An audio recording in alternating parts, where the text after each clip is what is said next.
আমরা আমরা 23 তারিখ থেকে আমরা রাস্তায় আছি। 23 বলতে গেলে পরে ভুল বলা হবে।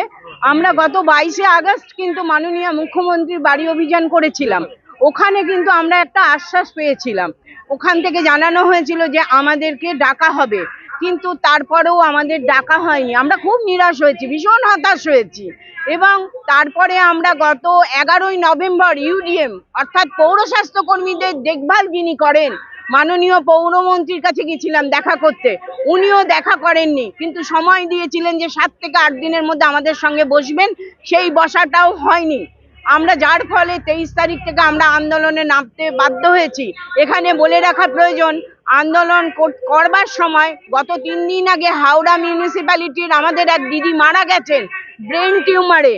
তার বাড়িতে কিন্তু এই মুহূর্তে অন্ধ স্বামী এবং 12 বছরের একটি বাচ্চা। আমাদের যে মুখ্যমন্ত্রী ঘোষণা করেছিলেন কর্মরত অবস্থায় মৃত্যু হলে পরে 5 লক্ষ টাকা পাবে, সেই টাকা আমার দিদিরা আজ পর্যন্ত তার পরিবারগুলো পায়নি।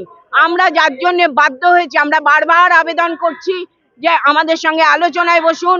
আলোচনায় যদি না বসে, এখানে আরেকটা বলে রাখার দরকার, এখানে পৌরসভাগুলোতে হুমকি আসছে, মেয়েদেরকে ভয় দাঁড়ানো হচ্ছে। পৌরসভা চরম অত্যাচার শুরু করেছে কিছু কিছু জায়গায়, কিন্তু আমরা তাতে ভয় পাই না। আমরা রাস্তায় নেমেছি, যতক্ষণ না আমাদের দাবি আদায় হবে ততক্ষণ। আমাদের 8টা দাবি। প্রথম কথা হচ্ছে আমাদেরকে সরকারি কর্মী স্বীকৃতি দিতে হবে। ন্যূনতম বেতন আমাদের 15,000 টাকা করতে হবে। পিএফিএসআই দিতে হবে। আমাদের যে কর্মীরা মারা যাচ্ছে তাদেরকে তার পরিবারকে 5 লক্ষ টাকা যে বেনিফিট সেটা দিতে হবে। সরকারি কর্মী স্বীকৃতি দিতে হবে।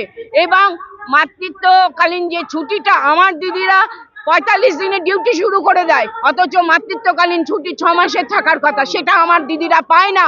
সরকার সেটা আমাদের দিচ্ছে না। আমার আশা দিদি ব্রেস্ট ফিডিং না করিয়ে সে ফিল্ডে যে মাকে বলছে ব্রেস্ট ফিডিং করাতে হবে। এই তো আমাদের অবস্থা। আমার দিদিদেরকে যতক্ষণ না সব ফেসিলিটিস দেওয়া হবে আমরা রাস্তায় থাকবো। আমার নাম কেকা পাল, আমি পশ্চিমবঙ্গ পৌর স্বাস্থ্যকর্মী কন্ট্রাকচুয়াল ইউনিয়নের যুগ্ম সম্পাদিকা।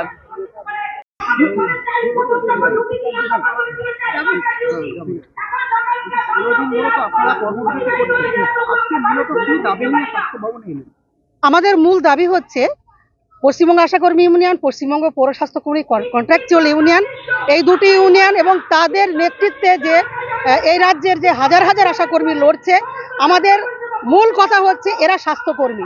এরা অন্যের স্বাস্থ্য, অন্যের মাতৃত্ব, অন্যের শিশুর সন্তানের স্বাস্থ্যকে গড়ে দিচ্ছে, সুরক্ষিত করছে, মাতৃত্বকে সুরক্ষিত করছে।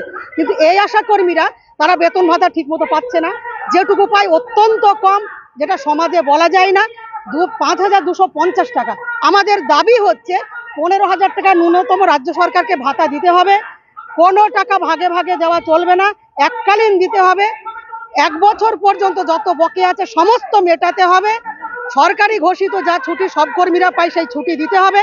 মাতৃত্বকালীন ছুটি দিতে হবে। অভিজ্ঞতার ভিত্তিতে কর্মীদের পদোন্নতির ব্যবস্থা করতে হবে। এই মূল দাবিগুলো আমাদের আছে। এর সঙ্গে সরকারি স্বীকৃতি অবশ্যই দিতে হবে।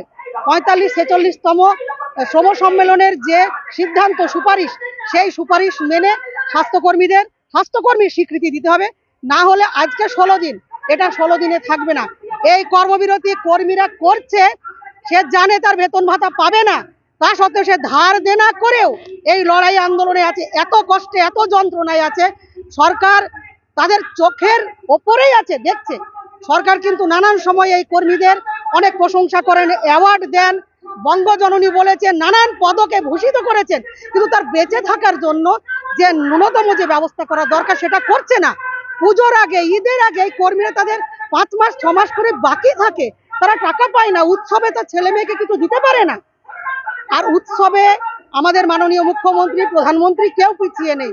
কত দান খয়রাতি ক্লাবকে, মানে কত বড় বড় ঘোষণা করছেন উৎসব করার জন্য, আনন্দ করার জন্য। একদিকে আশাকর্মীদের ঘরে অন্ধকার, আর উৎসবের জন্য কোটি কোটি টাকা বরাদ্দ চলছে।